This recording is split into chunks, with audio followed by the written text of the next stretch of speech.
So when it comes to skincare routine and regime, आजकल इतना Insta reels हैं या सोशल मीडिया में इतना सारा कंटेंट है, everyone is following some kind of a trend और अदर, जो हमें रात का समय मिलता है वो पूरा रिपेयर के लिए रहता है, राइट?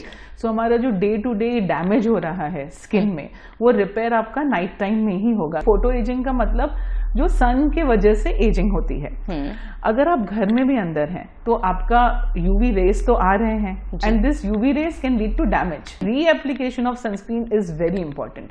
ऐसे नहीं आपने सनस्क्रीन लगाया and it's done, after 2 to 3 hours you have to reapply sunscreen. देखिए, स्किन बैरियर जो रहता है ये हमारे स्किन का लेयर रहता है, जो protective layer of the skin होता है। जिनका स्किन ऑयली है उसको नाइसिनामाइड बहुत सूट करता है, लेकिन नाइसिनामाइड का आपका कॉन्सेंट्रेशन 10% से ऊपर नहीं होना चाहिए। जब हम केमिकल पीलिंग करते हैं तब आपका स्किन प्रॉपरली एक्सफोलिएट होता है, विजिबल एक्सफोलिएशन होता है, ड्राई स्किन, डेड स्किन निकलता है। पिंपल्स को ट्रीट करना हमारे लिए आसान है, लेकिन एक बार वो गड्ढे बन गए या दाग बन गए तो थोड़ा डिफिकल्टी हो जाती है। मेलाज्मा या हाइपरपिगमेंटेशन एक स्किन प्रॉब्लम है, tanning is not a skin problem. हम चाहते हैं कि हमें लोग देखें, हमें लोग अप्रिशिएट करें, राइट? तो इस वजह से एंटी एजिंग जो रेजीम है या रिचुअल है ये आजकल बहुत पॉपुलर हो गया है। मेरे पास बहुत सारी फीमेल्स आती हैं मे बी लेट 40s या लेट 50s में, जो एजिंग एक्सेप्ट नहीं कर सकते हैं। उनको राइट डायरेक्शन देना ही एक डॉक्टर का फर्ज है,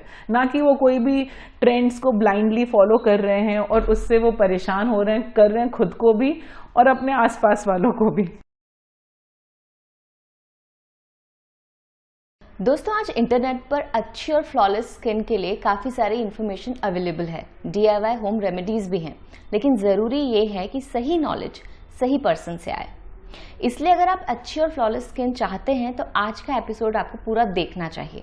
नमस्कार, मेरा नाम है गरिमा मुदगल और आज वेब दुनिया हिंदी पर हमारे साथ हैं इंदौर की रिनाउंड डर्मेटोलॉजिस्ट डॉक्टर गिन्नी छाबड़िया। मैम, आपका बहुत बहुत स्वागत है। Thank you. मैम, कन्वर्सेशन शुरू करने से पहले अगर जनरली हम ये जानना चाहें कि किसी भी पर्सन को डर्मेटोलॉजिस्ट के पास कब जाना चाहिए? देखिए, डर्मेटोलॉजिस्ट के पास तो आपकी जब भी स्किन प्रॉब्लम स्टार्ट हो रही हैं, है ना, तभी ही जाना चाहिए। समटाइम्स बहुत लोगों को एक common concern for example acne है, तो ऐसे लगता है कि चलो ये तो टीनेज में होता है, बहुत सारे मदर्स को तो ये तो होता ही है, तो दे कम लेट, तब तक के एक्ने के स्कार्स हो जाते हैं, पिगमेंटेशन हो जाता है बिकॉज ऑफ एक्ने, पिट्स हो जाते हैं which is difficult to treat. तो जब आपको कोई भी स्किन का प्रॉब्लम लग रहा है कि it has started appearing on your face, so it's important कि आप तभी ही डॉक्टर का एडवाइस लें, बिकॉज आपका सही treatment will give you a better skin. Another example is pigmentation, जिसको झाइयाँ बोलते हैं। अब पिगमेंटेशन भी शुरुआत में काफी हद तक की मैनेज हो सकता है, वो अगर बहुत ज्यादा गहरा हुआ या पिगमेंटेशन ज्यादा हो गया, so then again it becomes difficult, challenging both doctor के लिए और पेशेंट के लिए भी। तो इसीलिए जब भी आपको कोई भी स्किन कंसर्न है तो आप सही समय पे जाएंगे तो वो आपके लिए अच्छा रहेगा। मैम, आज के एपिसोड में हम आपसे स्किन केयर पे बहुत सारी बातें जानना चाहते हैं, लेकिन अगर बेसिक से शुरू करें तो स्किन टाइप्स क्या होते हैं और कितने तरह के स्किन टाइप्स होते हैं? सो देखिए, स्किन टाइप्स में जो मेजर स्किन टाइप्स होते हैं वो रहता है oily skin, dry skin, combination skin, sensitive skin and a normal skin. Okay, so these are 5 skin types. As the name से नॉर्मल, वो सबसे लकी रहते हैं बिकॉज उनका स्किन बैलेंस्ड रहता है, ना ज्यादा ऑयली रहता है, ना ड्राई रहता है, ना सेंसिटिव रहता है। मैक्सिमम प्रोडक्ट्स उनके स्किन टाइप को सूट करते हैं। Then it comes to dry, the name is dry skin type. अब आपका स्किन टाइप अगर ड्राई है तो आपको ध्यान रखना चाहिए कि आपको जेंटल क्लेंजर्स यूज करने हैं। ड्राई स्किन है तो मॉइस्चराइजर्स यूज करने हैं। And dry skin again can lead to sensitive skin, so dry skin type needs more care. Alright. Again then comes to oily skin. Oily skin type अगर किसी का रहता है तो वो एक्ने प्रोन रहता है। अब ऑयली स्किन है तो उसको अच्छा क्लेंजिंग की जरूरत है ताकि उनके जो फेस पे ऑयल सिक्रीशन हो रहा है वो प्रॉपरली क्लीन हो। अब इनको जो प्रोडक्ट्स यूज करने चाहिए वो लाइट वेट के होने चाहिए, in the form of serums, in the form of gels, but उनको क्रीम्स और लोशंस अवॉइड करने चाहिए। फिर आपका आता है सेंसिटिव स्किन। अब सेंसिटिव स्किन यानी बहुत जल्दी जो रेड हो जाए या रैशेस हो जाए, तो उनको स्किन केयर जो है वो डॉक्टर से ही एडवाइस लेना चाहिए और उनको भी बहुत ही माइल्ड प्रोडक्ट्स यूज करने चाहिए। ऑलराइट। अगर हम स्किन केयर रूटीन की बात करें तो दिमाग में आता है बहुत सारे प्रोडक्ट्स यूज करने होंगे जी। तो थोड़ा सा आप हमें इसके लिए गाइड करें कि एक्चुअली स्किन केयर रूटीन या रेजिम क्या होता है और कितना यूज करना चाहिए। So when it comes to skin care routine and regime, आजकल इतने इंस्टा रील्स हैं या सोशल मीडिया में इतना सारा कंटेंट है, everyone is following some kind of a trend और अदर। तो आई थिंक आज के टाइम में तो हर कोई बेसिक स्किन केयर तो कर ही रहा है। अब बेसिक स्किन केयर में 2-3 चीजें जरूरी रहती हैं। आपका स्किन का face wash, then it comes to moisturiser, sunscreen, ये रेजिम में रहना चाहिए इन द मॉर्निंग आवर्स। शाम में भी एक स्किन फेस वॉश करना चाहिए आपको और मॉइस्चराइजर लगा करके एक एक्टिव इंग्रेडिएंट लगाना चाहिए। सो एक मॉर्निंग और नाइट रेजिम इज मैंडेटरी कि आपका स्किन अच्छा और हेल्दी रहे। मॉर्निंग और नाइट दो के लिए आपने सेपरेट बताया। रात की क्या इंपॉर्टेंस है? मॉर्निंग का तो हमें सबको पता है कि उठते हैं, तैयार होते हैं, ऑफिस जाना है। शाम की इंपॉर्टेंस क्या है? नाइट की इंपॉर्टेंस क्या है? सो नाइट में बहुत जो हमें रात का समय मिलता है वो पूरा रिपेयर के लिए रहता है, राइट। सो हमारा जो डे टू डे डैमेज हो रहा है स्किन में, वो रिपेयर आपका नाइट टाइम में ही होगा। So night regime is equally important as day regime. Day regime में आपका सनस्क्रीन मैंडेटरी होता है। सिमिलरली नाइट में आपका एक्टिव्स मैंडेटरी होते हैं। अब जो आपके एक्टिव्स होते हैं वो अकॉर्डिंग टू एज होता है। तो अगर आप अर्ली 20s में या अर्ली 30s में हैं तो आप एक simple alpha hydroxy acid once in a week और ट्वाइस अ वीक यूज कर सकते हैं और विटामिन सी रात में यूज कर सकते हैं ताकि रिपेयर हो। जब आप थोड़ा लेट 30s या 40s में आते हैं तब रेटिनॉल एक रोल प्ले करता है।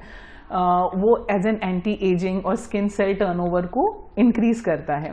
तो वो आपका एक्टिव इंग्रेडिएंट हो जाता है रात के टाइम में। अब again it depends on skin type. अगर ड्राई स्किन है तो उसको रेटिनॉल वंस अ वीक या ट्वाइस अ वीक ही अप्लाई करना चाहिए। ऑयली स्किन है या कॉम्बिनेशन स्किन है तो वो आपका रेटिनॉल डेली या ऑल्टरनेट डे बेसिस पे यूज कर सकते हैं। जी, आपने जो डे रेजिम है उसमें बात की सनस्क्रीन और मॉइस्चराइजर। राइट। अगर हम मॉइस्चराइजर की बात करें, अगर कोई पर्सन मॉइस्चराइजर नहीं लगाता है तब क्या होगा? देखिए, अगेन अगर ड्राई स्किन है तो कंपलसरी है, क्योंकि आप नहीं लगाओगे तो स्किन फ्लेकी और इरिटेट होएगा और दिखने में भी जो त्वचा आप बोलते हो रूखी रूखी सी लग रही है बिकॉज ऑफ दैट। अब ऑयली स्किन अगर आता है तो उसने अगर मॉइस्चराइजर नहीं भी लगाया तो भी चल जाएगा, क्योंकि स्किन एक नेचुरल मॉइस्चराइजर बना रहा है। But at the same time oily skin type के भी मॉइस्चराइजर्स होते हैं जो बहुत ही लाइट वेट के होते हैं। मॉइस्चराइजर एक आपका बैरियर बना देता है स्किन में। So that is why it is important. आपने फेस वॉश किया, फेस वॉश करने से आपका पूरा डस्ट, ग्राइम, वो सब निकल जाता है। उसके बाद आपको मॉइस्चराइजर लगा करके उसको सील करना है, एक आपको स्किन का बैरियर बनाना है और उसके ऊपर आपको सनस्क्रीन लगाना है। सनस्क्रीन आजकल सभी यूज करते हैं, पर कई बार जो हाउस मेकर्स होती हैं, जो घर में होती हैं, उनको लगता है जब हम बाहर ही नहीं जा रहे तो हमें सनस्क्रीन क्यों अप्लाई करना है। right, या आज मॉनसून है, बारिश है तो बादल है, धूप नहीं है तो सनस्क्रीन क्यों लगाना है? ये सबसे बड़ा मिथ है। और हमने देखा है कि अ पर्सन इफ अगर उसने सनस्क्रीन अच्छे से लगाया तो सनस्क्रीन इन इट सेल्फ उसमें इतना इम्पोर्टेंस है कि उसका स्किन का क्वालिटी हमेशा अच्छा रहता है और एजिंग भी स्लो डाउन होता है। क्योंकि एजिंग जो है, हम फोटो एजिंग भी बहुत एक टर्मिनोलॉजी है। फोटो एजिंग का मतलब जो सन के वजह से एजिंग होती है। अगर आप घर में भी अंदर हैं तो आपका यूवी रेस तो आ रहे हैं and this UV rays can lead to damage of the skin. So sunscreen आप बाहर निकल रहे हैं या नहीं निकल रहे हैं, बारिश है, नहीं है, बादल है, ठंड है, every season sunscreen is important and reapplication of sunscreen is very important. ऐसे नहीं आपने सनस्क्रीन लगाया and it's done. After 2 to 3 hours you have to reapply sunscreen. तो आइडियल सनस्क्रीन 3 बार लगना चाहिए थ्रू आउट द डे। हम एक रेजिम बोलते हैं, सुबह 9 बजे, 12 बजे, वापस 3 बजे। ओके, सो ये इज इम्पॉर्टेंट टू कि हम सनस्क्रीन अच्छे से लगाएं। सनस्क्रीन की कितनी क्वांटिटी अप्लाई करना चाहिए? कई बार हम इंस्टाग्राम पे देखते हैं 2 fingers, राइट। तो क्या ये सही है? इतना ये सही है जी। आइडियली 2 finger जो सनस्क्रीन रहता है वो आपका फेस और नेक पे आपको लगाना चाहिए, क्योंकि अगर आपने क्वांटिटी कम लगाई तो उसका प्रोटेक्शन प्रॉपर नहीं मिलेगा आपको। जी। अच्छा, कई मदर्स का कंसर्न होता है कि किस एज में छोटे बच्चों को सनस्क्रीन लगाना शुरू करना चाहिए? देखिए सनस्क्रीन तो 6 मंथ्स के बाद से लगाना सेफ रहता है, फिजिकल सनस्क्रीन, ठीक है। तो सनस्क्रीन के भी टाइप रहते हैं, फिजिकल, केमिकल सनस्क्रीन। तो बच्चों में हम फिजिकल सनस्क्रीन बोलते हैं लगाना चाहिए, because physical sunscreen is very safe. Zinc oxide, titanium oxide के बने हुए रहते हैं जो आपके यूवी रेज को रिफ्लेक्ट करते हैं, तो उसमें किसी भी तरीके का केमिकल नहीं रहता है। सो अगर आपके बच्चे बाहर आउटडोर स्पोर्ट कर रहे हैं, टैन हो रहे हैं, आपको कंसर्न है, तो आप उनको सनस्क्रीन लगा सकते हैं। डॉक्टर, हमने फेशियल स्किन की बात की, लेकिन जो हमारा अंडर आई एरिया होता है, क्या उसको कोई स्पेशल या अलग तरह की केयर लगती है? अंडर आई का जो स्किन रहता है वो थिन रहता है, तो इसीलिए अगर हम देखें तो साइंस ऑफ एजिंग जो हमारी रहती है वो अराउंड द आईज पहले आते हैं, जिसको हम क्रोस फीट बोलते हैं। हम हंसते हैं तो यहाँ पे लाइंस आती हैं, राइट। सो अंडर आई का स्किन क्योंकि थिन रहता है, तो उसका जो मॉइस्चराइजर्स रहते हैं, जो क्रीम्स रहते हैं, वो डिफरेंट रहते हैं। अंडर आई एरिया को आपको हमेशा नरिश करके रखना चाहिए, और हमारे जो भी एक्टिव इंग्रेडिएंट्स हैं जो हम रात में के रेजीम में यूज़ करते हैं, जैसे रेटिनॉल हो गया, अल्फा हाइड्रोक्सी एसिड्स हो गए, तो वो इरिटेट कर सकते हैं आपकी अंडर आई की स्किन को। तो हम इसीलिए बोलते हैं कि जो भी आपके नाइट क्रीम्स हैं वो आई से काफ़ी दूर रहने चाहिए। या इवन जो हमारे एक्ने के ट्यूब्स रहते हैं वो ऑयल सिक्रीशन को कम करने के लिए यूज़ होते हैं। So when they are used on face और वो आई के आसपास अगर यूज़ हो जाते हैं तो आई का स्किन इरिटेट हो सकता है। तो आपको जो क्रीम्स हैं वो आईज से दूर यूज करनी चाहिए।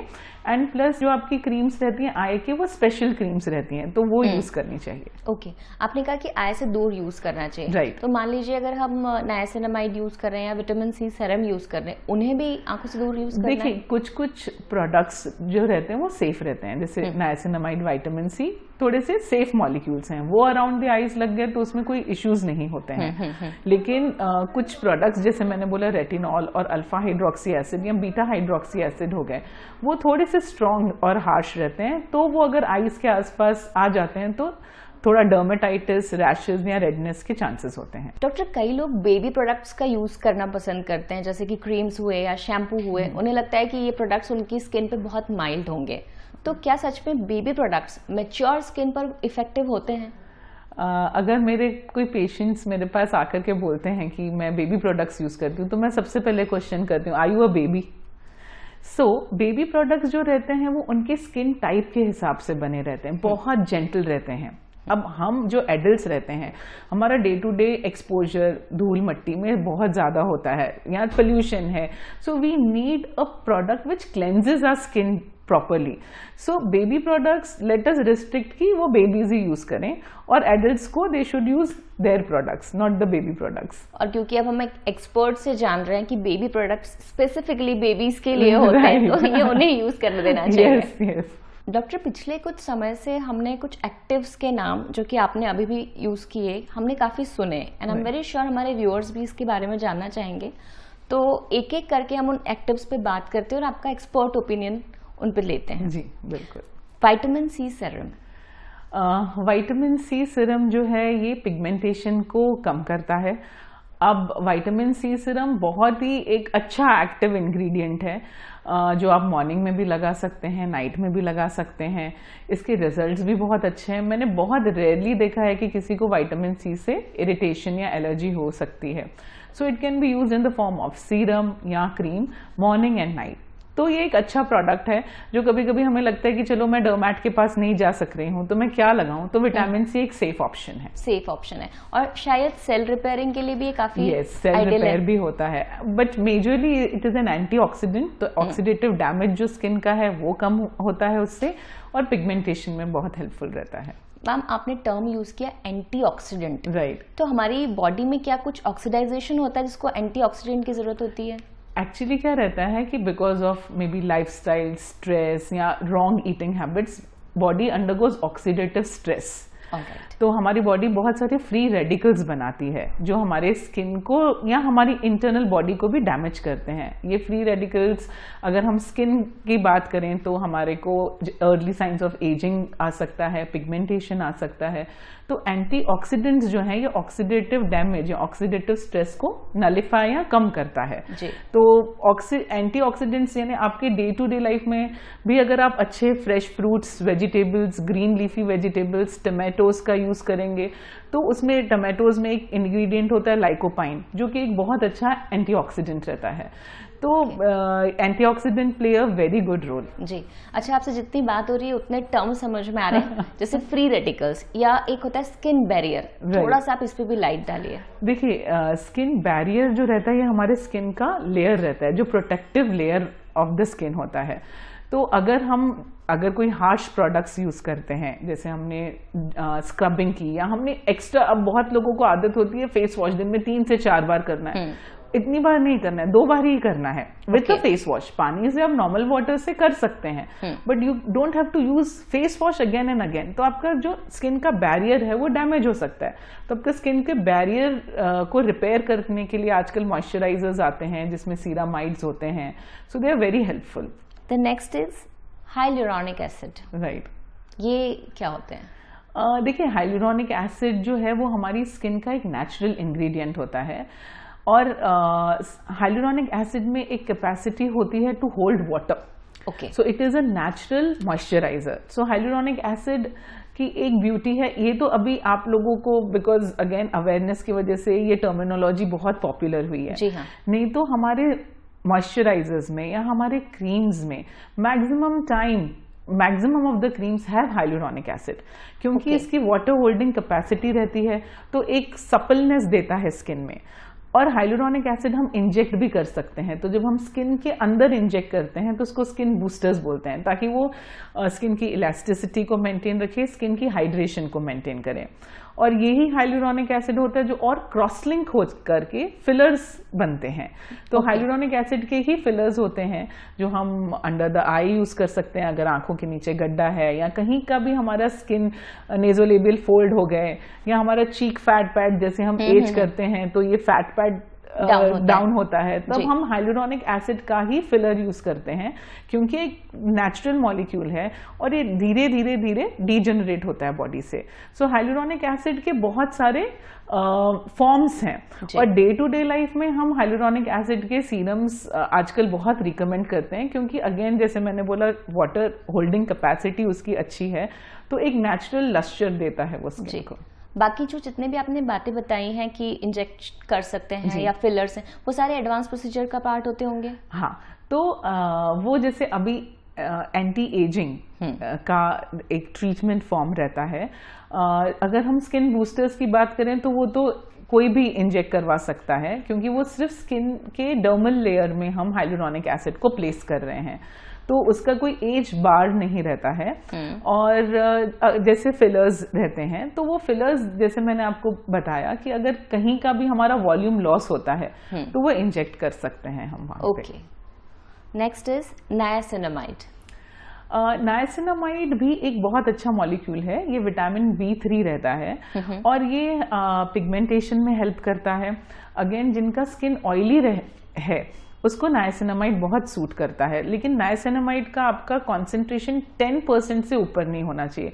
सो आपको देखना है कि अगर आप ओवर द काउंटर ले रहे हैं, क्योंकि आजकल बहुत सारे प्रोडक्ट्स अवेलेबल हैं, तो आप 5 to 10% के बीच में नायासिनामाइड लीजिए, डोंट एक्सीड 10%। और मेरे ख्याल से जब भी आप कोई एक्टिव के ऊपर जा रहे हैं तो उसके पहले एक बार अपने को डर्मेट से जरूर पूछ लेना चाहिए कितने %। डेफिनेटली वो तो पूछना चाहिए, बट जैसे मैंने बोला विटामिन C, नाइसिनामाइड, ये सिंपल मॉलिक्यूल्स हैं। अब कोई नहीं डर्मेट के पास जा सकता है तो वो स्टार्ट कर सकते हैं एट अ लोअर परसेंटेज, वो सेफ रहते हैं। इसके अलावा मैम एक और टर्म जो काफी सुनने में आती है वो है AHAs and BHAs। So AHA is alpha hydroxy acid, BHA is beta hydroxy acid। AHA में आपका आ जाता है ग्लाइकोलिक एसिड, लैक्टिक एसिड, जो बहुत कॉमनली यूज्ड एसिड्स हैं। बाकी भी बहुत सारे एसिड्स होते हैं, बट ग्लाइकोलिक और lactic acid commonly used alpha hydroxy acid हैं। AHA का काम है एक्सफोलिएशन ऑफ द स्किन, और BHA जो रहता है उसमें आता है सैलिसिलिक एसिड।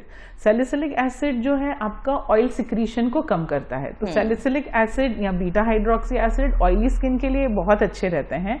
और alpha hydroxy acid can be used in both normal dry oily skin, लेकिन ड्राई स्किन अगर अल्फा हाइड्रोक्सी एसिड यूज कर रहा है तो उसको बहुत विजिलेंटली यूज करना है और वंस अ वीक और ट्वाइस अ वीक ही करना है। एक और जो बहुत पॉपुलर है वो है रेटिनॉल्स। राइट, सो रेटिनॉल्स डेफिनेटली अगर हम स्किन डॉक्टर्स से आप पूछेंगे तो उसका बहुत इम्पॉर्टेंट रोल है in terms of anti ageing. Plus retinols हम एक्ने के ट्रीटमेंट में भी बहुत यूज करते हैं। रेटिनॉल जो है वो आपके स्किन का सेल टर्नओवर को बढ़ाता है, तो आपका स्किन यूथफुल होता है, आपका जो भी डैमेज स्किन है या डल स्किन है वो रिपेयर होता है when you are using retinol. तो क्योंकि ये स्किन सेल टर्नओवर को बढ़ाता है तो अगेन आपको रेटिनॉल एक तो इम्पॉर्टेंट है कि आप नाइट टाइम में यूज करें। अगर आप उसको मॉर्निंग में यूज करेंगे तो उसका सन के साथ रिएक्शन होगा and you will get redness और रैशेस। सो बहुत सारे लोग ये मिस्टेक कर लेते हैं कि they don't know when to use retinol. So retinol should be used in the late evenings और नाइट टाइम में यूज करना चाहिए। और एक ये बहुत अच्छा इंग्रेडिएंट है इन एंटी एजिंग। ऑलराइट, हमने बहुत सारे मॉलिक्यूल्स की बात की, इतने सारे एक्टिव्स की बात की, जिसमें से कुछ जो है वो स्किन को मॉइस्चर बूस्ट कर रहे हैं, कुछ एक्सफोलिएट कर रहे हैं। हम सब चाहते हैं कि ये सारा हमारी स्किन के साथ हम करें और हमारी स्किन बहुत अच्छी हो, पर एक ही टाइम पर कितने एक्टिव्स को एक साथ यूज किया जा सकता है? एक टाइम पे आई ऑलवेज रिकमेंड 1 या 2। अगर हम एक्टिव्स बोले विटामिन सी आप मॉर्निंग में यूज कर सकते हैं विद द सनस्क्रीन, और रात में आप रेटिनॉल यूज कर सकते हैं या अल्फा हाइड्रोक्सी एसिड यूज कर सकते हैं या सैलिसिलिक एसिड यूज कर सकते हैं।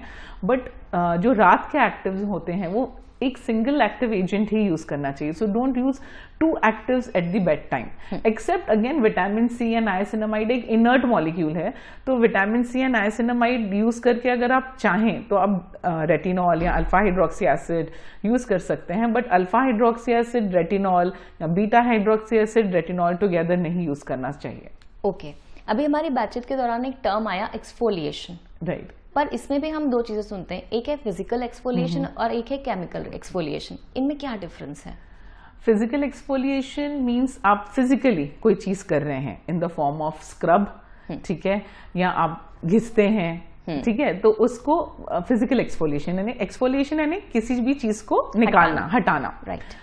अब फिजिकल एक्सफोलिएशन में अगर हम देखें तो स्क्रब्स यूज होते हैं, आप होम स्क्रब्स भी यूज कर सकते हैं, बट उनके ग्रैन्यूल्स बहुत जेंटल होने चाहिए। You should not use a granule which is harsh, नहीं तो उससे रैशेज हो सकते हैं। एक सिंपल वॉलनट स्क्रब या अगर आप कोई सिंपल इंग्रेडिएंट यूज कर सकते हैं जो जेंटल ऑन स्किन है या जेंटल ऑन फेस है। अगर आप कोई भी हार्श मॉलिक्यूल यूज करेंगे तो रैशेज हो सकते हैं।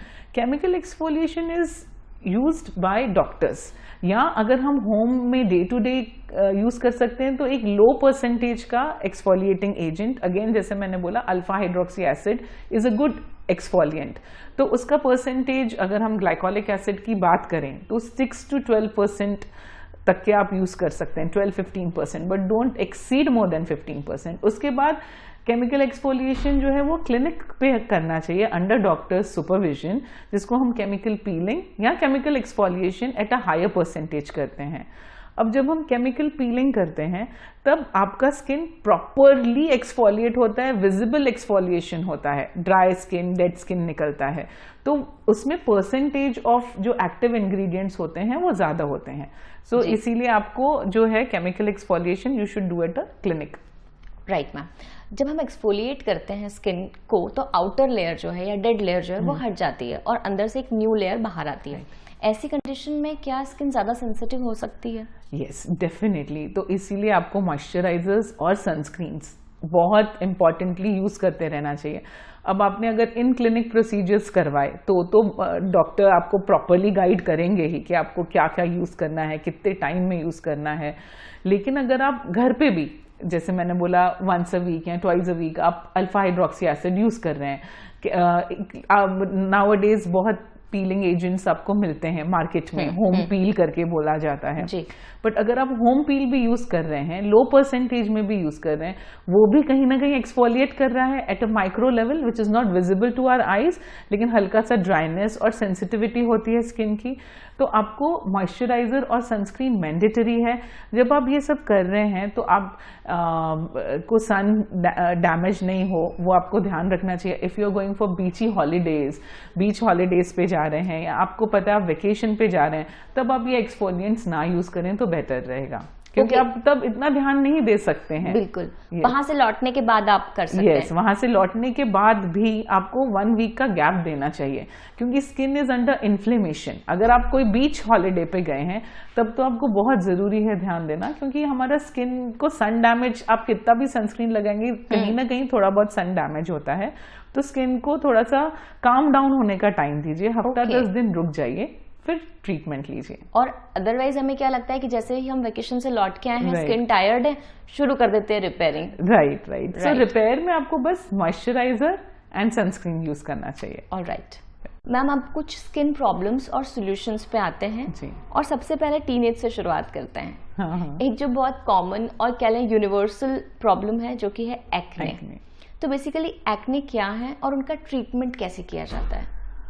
देखिए, एक्ने जो है, जैसे आपने बोला, एक कॉमन टीनेज कंसर्न है। अब टीनेज में हार्मोनल चेंजेस होते हैं बॉडी में, body is new to the hormones, तो इसीलिए genetics also play a very important role. जरूरी नहीं है हर टीनेजर को एक्ने होगा, लेकिन एक्ने एक कॉमन स्किन कंसर्न होता है टीनेज में। अब यहाँ जैसे हमने पहले भी डिस्कस किया, बहुत सारे पेरेंट्स को लगता है अरे टीनेज है, एक्ने तो होगा ही, लेकिन अगर थोड़ा बहुत एक्ने है तो still it is okay, manageable. Wash your face twice a day, आपको ध्यान देना पड़ेगा आपके स्किन केयर का।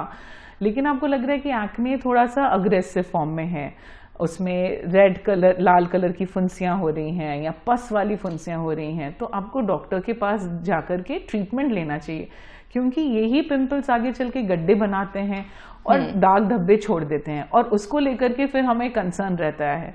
एंड बिलीव मी, ये ट्रीट करना बहुत मुश्किल है। पिंपल्स को ट्रीट करना हमारे लिए आसान है, लेकिन एक बार वो गड्ढे बन गए या दाग बन गए तो थोड़ा डिफिकल्टी हो जाती है ट्रीट करने के लिए। और फिर प्रोसीजर भी शायद एडवांस लेवल पे जाना पड़ता है। प्रोसीजर भी एडवांस लेवल पे जाना पड़ता है। तो मैं सबको यही गाइड करती हूँ कि आप सही टाइम पे कीजिए, आपके बहुत फायदे होंगे। राइट मैम, एक और बहुत कॉमन कंसर्न है blackheads and whiteheads. उनका ट्रीटमेंट कैसे किया जाए? देखिए, blackheads and whiteheads are grade 1 pimple. तो हमारे जो पिंपल्स होते हैं ना, उसका first grade is blackhead and whitehead, जो हम बहुत कॉमनली नोटिस करते हैं डे टू डे लाइफ में। फीमेल्स भी ड्यूरिंग देयर मेंस्ट्रुअल साइकिल या whatever blackhead whitehead notice करते हैं।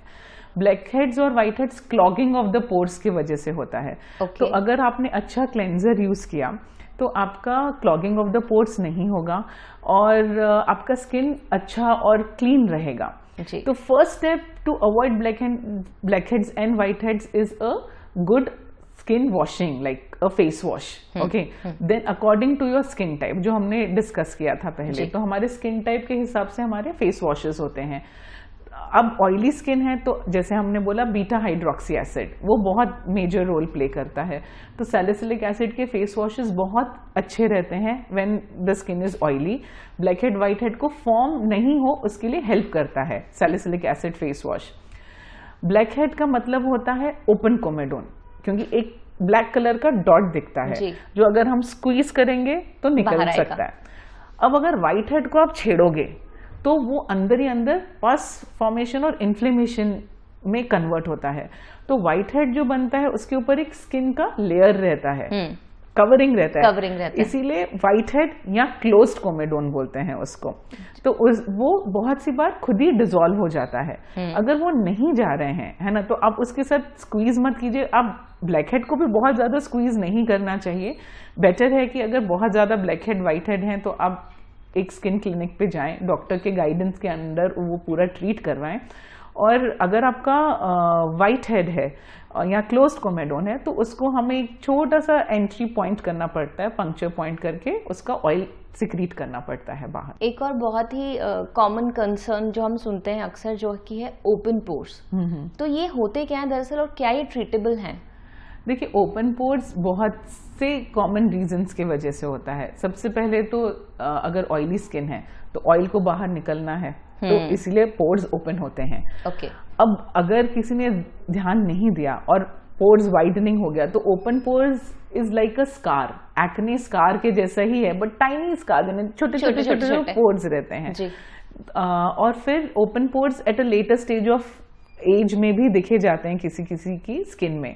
सो it is a kind of ageing as well, है ना। तो open pores can be easily manageable again with a good skin care. अगर एक अच्छा स्किन केयर रिजीम या रूटीन फॉलो करता है कोई, तो ओपन पोर्स बहुत मिनिमाइज हो सकते हैं। ओके, पर वो कभी भी बिल्कुल खत्म नहीं होते। हाँ, इसीलिए right treatment, right time, teenage से ही आपका स्किन केयर स्टार्ट कर लेंगे तो you will get a flawless skin through out. हम किसी किसी को बोलते हैं कि अरे ये कितनी फ्लॉलेस स्किन है, तो मे बी वो जेनेटिकली ब्लेस्ड हैं या मे बी वो अपना स्किन केयर बहुत अच्छे से कर रहे हैं। राइट। मैम, टैनिंग से भी लगभग हम सभी जूझते हैं। राइट। इसका ट्रीटमेंट क्या होना चाहिए?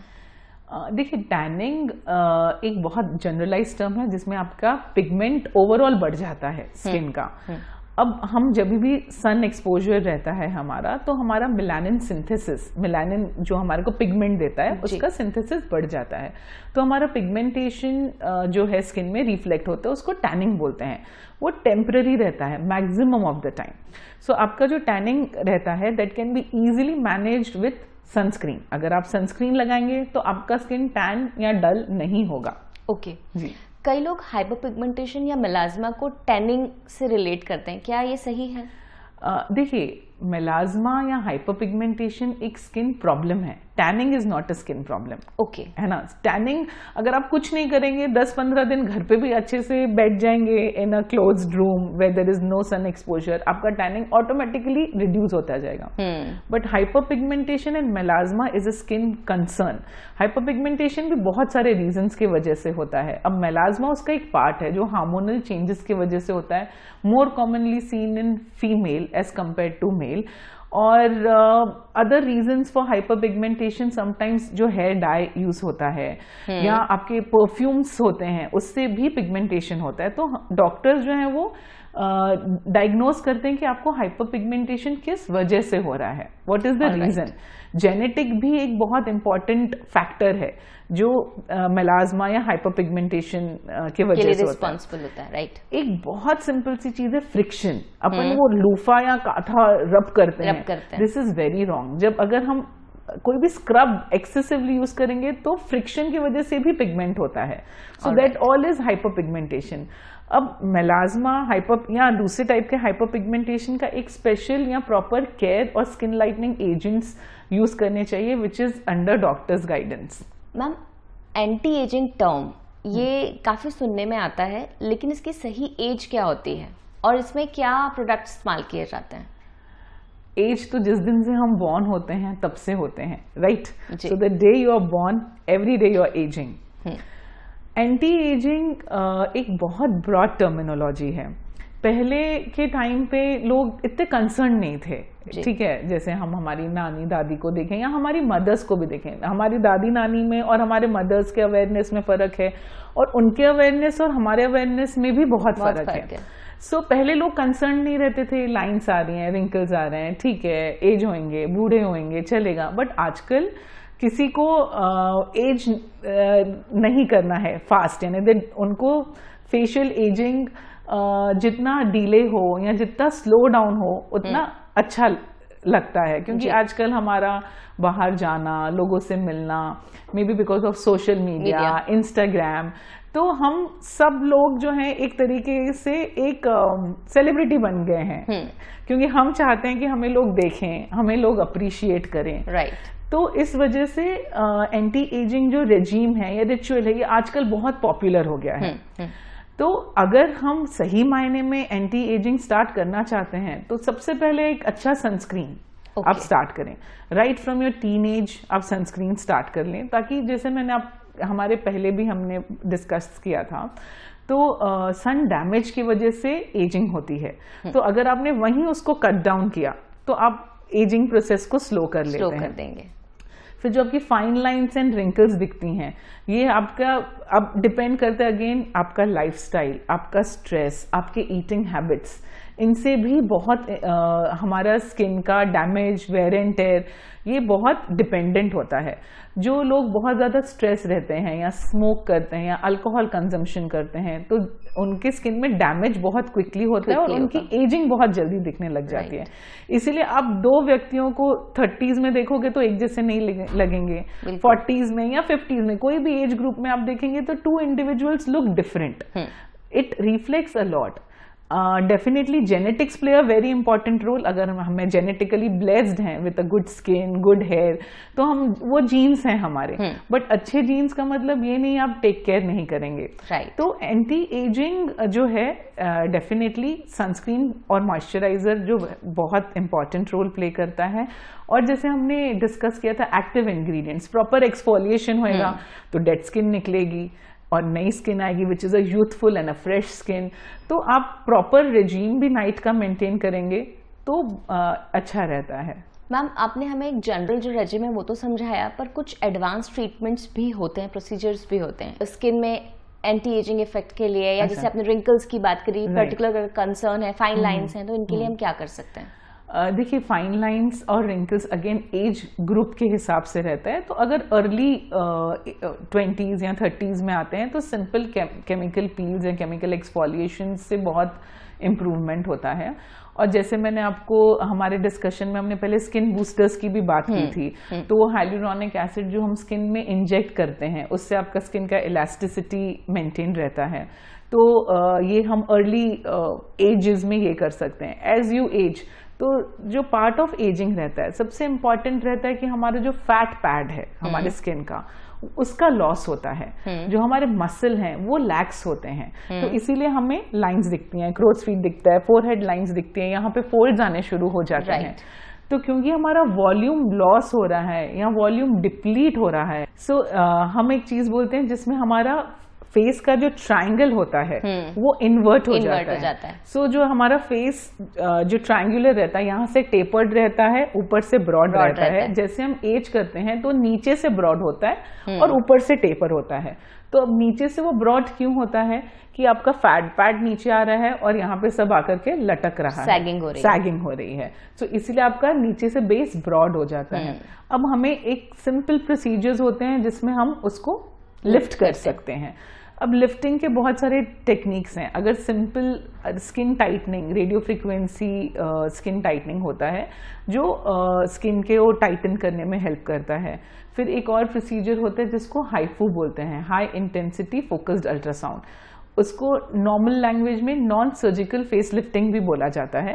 वो भी एक तरीके का डिवाइस है जो आपके स्किन को लिफ्ट और टाइटन करने में हेल्प करता है। एक प्रोसीजर होता है जिसको थ्रेड्स बोलते हैं, तो वो एब्जॉर्बेबल सूचर्स होते हैं जो हमारी बॉडी में हम सूचर्स यूज करते हैं जो एब्जॉर्बेबल और बॉडी फ्रेंडली होते हैं। तो वो हम इंजेक्ट करते हैं और उसको पुल करते हैं ताकि हमारा जो टिश्यू जो सैग है वो पुल हो जाए। सो उसको कॉक थ्रेड्स बोला जाता है। फिर फिलर्स होते हैं जो जहाँ का वॉल्यूम कम हो गया है तो वो वॉल्यूम हम इंजेक्ट करते हैं और फिर वो यूथफुलनेस रीगेन हो जाता है। ठीक है, तो ये कुछ प्रोसीजर्स रहते हैं।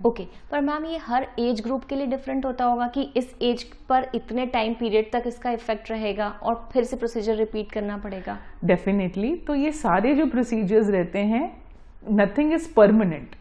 एज मैंने बोला you will age, collagen break down होएगा, हमें कोलैजन को इंड्यूस करना है। ठीक है, या हमारा जो वेयर एंड टेयर हो रहा है या स्किन की इलास्टिसिटी कम हो रही है तो उस चीज को हमें रिपेयर करना है, रिन्यूअल करना है। तो इसीलिए ये सारे प्रोसीजर्स जो होते हैं इनको रिपीटेडली टाइम टू टाइम करते रहना चाहिए। अब एक यंग पर्सन आएगा तो डेफिनेटली उसको इतना सैग नहीं होगा या उसको इतना इश्यूज नहीं होंगे, तो उसका एक मिनिमल लेवल पे ट्रीटमेंट हो सकता है। बट एक एज स्किन है अराउंड 55-60 जहाँ सैगिंग ज़्यादा हो गई है तो उनकी केयर थोड़ी ज़्यादा करनी पड़ती है, प्रोसीजर्स इन्वॉल्व थोड़े से ज़्यादा होते हैं as compare to a young skin. जो हमारा कॉन्वर्सेशन हुआ, आई एम वेरी श्योर कई लोग आपके पास आते होंगे और क्योंकि इंटरनेट पर हम आज इतना कुछ देख पाते हैं, कई सेलिब्रिटीज़ के बारे में सुनते हैं कि at the age of 50 she looks that young. तो जब इस तरह से लोग इन्फ्लुएंस होके आपके पास आते हैं किसी सेलिब्रिटी से, और आई एम श्योर आते ही होंगे, डेफिनेटली, तब आप उन्हें क्या काउंसलिंग देते हैं? सबसे पहले तो मैं उनको ये बोलती हूँ कि ठीक है, इन्फ्लुएंस होना एक अच्छी चीज, उनसे अडेप्ट करना या उनका चीज देखना अच्छी बात है, but at the same time आपको इतना इन्फ्लुएंस नहीं होना है कि आप डिप्रेस हो जाओ। मेरे पास बहुत सारी फीमेल्स आती हैं मे बी लेट 40s या लेट 50s में, जो एजिंग एक्सेप्ट नहीं कर सकते हैं। अब आपको इन चीजों से डिप्रेस नहीं होता, वो सेलिब्रिटीज हैं, उनका job is to look good, they put the best face forward, और जैसे मैंने बोला वो आज से नहीं, वो बहुत समय से मेहनत कर रहे हैं हर चीज पे। उनका खाना पीना अच्छा रहता है, उनका लाइफस्टाइल अच्छा रहता है, एक्सरसाइज रेजीम अच्छा रहता है, केयर रेजीम अच्छा रहता है, हर चीज पे वो फोकस करते हैं। एक ही चीज नहीं है कि सिर्फ स्किन डॉक्टर के पास गए और वो कर लेगा, but at the same time आप सही समय पे शुरू करेंगे तो ही चीजें बेटर रहेंगी। और आप इन्फ्लुएंस एक हद तक के होइए, इतना मत होइए कि आप खुद को डिप्रेस करें या खुद से नाखुश हों, क्योंकि हर इंसान अलग है। स्किन लाइटनिंग या वाइटनिंग को लेकर भी काफी लोगों में ऑब्सेशन होता है, और ब्लीच जो है एक बहुत ही कॉमनली यूज्ड एलिमेंट है। क्या ब्लीच करना सेफ होता है? सबसे पहले तो स्किन वाइटनिंग या लाइटनिंग का ऑब्सेशन ही नहीं होना चाहिए। God has blessed you whatever with colour, except it. मेरे पास कितनी इंक्वायरीज आती हैं, 6 महीने का बच्चा है, 3 महीने का बच्चा है, 5 साल का है, मैम वो पहले तो गोरा था अब डार्क हो गया। सो आपको लाइटनिंग या वाइटनिंग के पीछे ऐसा नहीं होना है। Dark skin is not a taboo, right. आपको उसको ग्रेसफुली एक्सेप्ट करना है। वाइटनिंग लाइटनिंग के पीछे लोग इतनी गलत गलत चीजें करते हैं, स्टेरॉइड्स लगा लेते हैं बिना डॉक्टर से पूछे, क्योंकि एक बहुत कॉमन इंग्रेडिएंट है स्टेरॉइड, जो स्किन क्रीम्स में होता है, जो हम स्किन डॉक्टर्स देते हैं लेकिन कुछ प्रॉब्लम हो तब देते हैं, या कोई कंसर्न है इसीलिए देते हैं। और हमें पता है कि स्टेरॉइड का इस्तेमाल कब तक करना चाहिए और कैसे करना चाहिए। अब हमारे पास इतने पेशेंट्स आते हैं, क्योंकि आप स्टेरॉइड लगाते हो तो थोड़ा स्किन के इन्फ्लेमेशन कम होता है, ब्राइटनिंग दिखती है, तो वो लगाते जाते हैं और वो स्टेरॉइड डैमेज फेज हो जाता है, जिसकी वजह से स्किन की लेयर एकदम पतली हो जाती है। तो आप धूप में जाओगे तो बिल्कुल लाल हो जाएगी, जो आप, और बहुत सारे रिएक्शंस और प्रॉब्लम्स होते हैं। तो हम स्किन डॉक्टर्स जो हैं ये बहुत अवेयरनेस प्रोग्राम करते हैं for topical steroid damage face, इसको हम टॉपिकल स्टेरॉइड डैमेज फेस बोलते हैं। तो मेरा सबसे यही रिक्वेस्ट रहती है कि हम एक स्किन को ग्लो दे सकते हैं, उसका जो भी आपका टैन है या पिगमेंट है उसको लाइट कर सकते हैं, बट आपके स्किन का कलर नहीं चेंज कर सकते। तो आप वो फैंटेसी में या उस ऑब्सेशन में मत रहिए और अपने आप को उतना परेशान नहीं कीजिए कि आप ब्लीचिंग एजेंट्स, जैसे आपने बोला, अगर हम ब्लीचिंग एजेंट्स यूज करते हैं तो उसको स्किन को सेंसिटिव बना देता है। तो आपको हर चीज का एक लिमिट में करना चाहिए और डॉक्टर से ही गाइडेंस में करें। मैम, स्किन केयर प्रोडक्ट्स में काफ़ी सारी कैटेगरी अवेलेबल हैं। एक ऑर्गेनिक टर्म हम अक्सर सुनते हैं, तो ये ऑर्गेनिक प्रोडक्ट्स क्या होते हैं और ये कैसे बेहतर होते हैं? देखिए, ऑर्गेनिक का मतलब रहता है which is made up of natural ingredients and safe, है ना। तो जैसे आपके एलोवेरा जेल हो गया, या आपका एक सिंपल टर्मरिक बेस्ड क्रीम हो गई, ये सब ऑर्गेनिक क्रीम्स में आते हैं। या एक simple white soft paraffin, light liquid paraffin, जिसमें कम केमिकल्स यूज हुए हैं, या विच इज विदाउट केमिकल, ये सब ऑर्गेनिक प्रोडक्ट्स होते हैं। बट जो ऑर्गेनिक प्रोडक्ट्स आप ऐसे हमें लगता है कि अरे ये ट्यूब जो है मेरी फ्रेंड ने यूज किया है, ये ऑर्गेनिक है या ये अच्छी है, उसका मतलब ये नहीं वो अच्छी होगी ही। सो आप एक ऑथेंटिक ब्रांड और एक ट्रस्टेड ब्रांड के ही प्रोडक्ट्स यूज करें। ऑलराइट। कई बार हम सुनते हैं केमिकल फ्री प्रोडक्ट्स, क्या ये सही टर्मिनोलॉजी है? देखिए, केमिकल फ्री तो कुछ भी नहीं होता है। हर चीज as we know scientifically is a chemical, ठीक है। अब केमिकल फ्री प्रोडक्ट्स जो रहते हैं वो, जैसे हमने डिस्कस किया, सेफ प्रोडक्ट्स को हम एक वेगली टर्म कर सकते हैं केमिकल फ्री प्रोडक्ट जो सेफ हैं। अब जैसे हमारे अल्फा हाइड्रोक्सी एसिड्स हो जाते हैं, बीटा हाइड्रोक्सी एसिड्स हो जाते हैं, या हमारे रेटिनॉल्स हो जाते हैं। अगर आप ब्रॉड पर्सपेक्टिव देखेंगे तो उसको हम एक केमिकल की कैटेगरी में कर सकते हैं। प्लेस, और जो हमारे नॉर्मल मॉइस्चराइजर्स हैं या सनस्क्रीन है उसको हम एक तरीके से सेफ प्रोडक्ट्स में कैटेगराइज कर सकते हैं। तो जो आपके एक्टिव मॉलिक्यूल्स हैं वो आप डॉक्टर के गाइडेंस में ही यूज करें। और आजकल का जो ट्रेंड है कि हम किसी का भी एक स्किन इन्फ्लुएंसर हो गया या किसी को भी फॉलो करते हैं, एक सेलिब्रिटी ने भेजा अपना एक रील शूट किया कि मैं ये रेजीम यूज करती हूँ, ये प्रोडक्ट यूज करती हूँ, तो जरूरी नहीं है जो उनको सूट कर रहा है वो आपको भी आपके स्किन टाइप को सूट करे। सो इसीलिए इट इज इम्पोर्टेंट कि आप एक सिंपल रेजीम से शुरू करें और फिर आप एक डॉक्टर का गाइडेंस लेकर के ही एक एडवांस रेजीम पे शिफ्ट हों। डॉक्टर, आपके पास कई सारे पेशेंट्स आते होंगे और उनमें से कुछ कभी कभी आपको सेलिब्रिटी स्किन या ग्लास शाइन स्किन या कोरियन स्किन जैसे रेफरेंसेस देते होंगे, तो इस तरह के जो फैंसी वर्ड्स वो आपके पास लेकर आते हैं, उनसे आप क्या कहती हो? देखिए, अब अगर हम बात करें ग्लास शाइन स्किन या कोरियन स्किन, सो कोरियंस को हम फॉलो तो कर रहे हैं, बट 2-3 चीजें, उनका स्किन वो जेनेटिकली डिफरेंट है हम इंडियन स्किन टाइप से, तो हम उनसे कंपेयर नहीं कर सकते। दूसरी चीज, वो बहुत पर्टिकुलर रहते हैं अपने स्किन के रेजीम को लेकर के सिंस वेरी बिगिनिंग। जैसे मैंने पहले भी बोला, आप सही समय से स्टार्टिंग से सब चीजें अच्छी रखेंगे, टीन एज से ही अच्छी रखेंगे, तो आपकी भी स्किन बहुत अच्छी हो सकती है। ओके। अब बहुत सारे ट्रीटमेंट्स हैं या प्रोसीजर्स होते हैं जिससे हम एक अच्छा स्किन अचीव कर सकते हैं। बट वही मैं बोलती हूँ सबको कि आप डिप्रेस नहीं होना चाहिए, या हमें ऐसा नहीं एक रोल मॉडल हमने हमारे दिमाग में फिक्स कर दिया कि नहीं मुझे तो ऐसे ही दिखना है या मुझे ऐसे ही होना है, वो पॉसिबल नहीं होता है। Be the best version of your self, ये मैं हमेशा सबको बोलती हूँ। आप एक अलग इंडिविजुअल हैं, एक अलग आइडेंटिटी है, be the best version of your self, don't compare your self with someone else. Right. और इतने सारे प्रोसीजर्स हैं या प्रोडक्ट्स हैं, बावजूद इसके आपको ये पता होना चाहिए कि एजिंग होगी, yes. या हम जैसे हैं वो हैं। डेफिनेटली जो इम्प्रूव हो सकता है वो हो सकता है, पर जो आपने बात की कि डिप्रेस नहीं होना है, विच इज वेरी इंपॉर्टेंट। या तो बहुत मैं गाइड करती हूँ लोगों को, बहुत सी बार तो उनको काउंसलिंग करके भेज देती हूँ। यंग बच्चा आया मेरे पास कि मैम मेरे को तो आप स्किन लाइटन करके दे दो, या फिर जैसे मदर्स भी आते हैं कोई क्वेरी लेकर के या कोई कंसर्न लेकर के, या कोई middle age women I again कि आप इस तरीके से चेंज कर दीजिए, उस तरीके से चेंज कर दीजिए। सो जैसे मैंने बोला कि हम चीज़ों को बेहतर बना सकते हैं, बट मेरा बहुत सारा टाइम काउंसलिंग में जाता है कि आप उनको समझाना, उनको राइट डायरेक्शन देना ही एक डॉक्टर का फर्ज है, ना कि वो कोई भी ट्रेंड्स को ब्लाइंडली फॉलो कर रहे हैं और उससे वो परेशान हो रहे हैं, कर रहे हैं खुद को भी और अपने आसपास वालों को भी। राइट।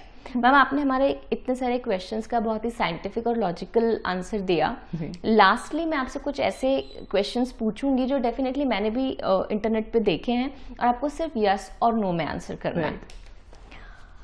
एक्ने के लिए टूथपेस्ट अप्लाई करना? नो। टैन रिमूव करने के लिए बेकिंग सोडा यूज कर सकते हैं? A big no. Okay. Curd is good for skin? Curd to an extent yes, हम कर सकते हैं। कर्ड हो गया या मलाई हो गया, क्योंकि वो लैक्टिक एसिड रहता है और वो एक सूदिंग एजेंट है, तो यस। फेस पर डायरेक्टली लेमन अप्लाई करना? लेमन है इज एसिडिक, तो उससे रिएक्शंस हो सकता है, तो बिग नो। इससे अच्छा आप उसे खा लें। यस। सो डॉक्टर गिन्नी छाबड़िया, आज के इस एपिसोड के लिए, हमसे बात करने के लिए और वेब दुनिया के लिए टाइम निकालने के लिए बहुत बहुत शुक्रिया। Thank you for having me here. Thank you ma'am.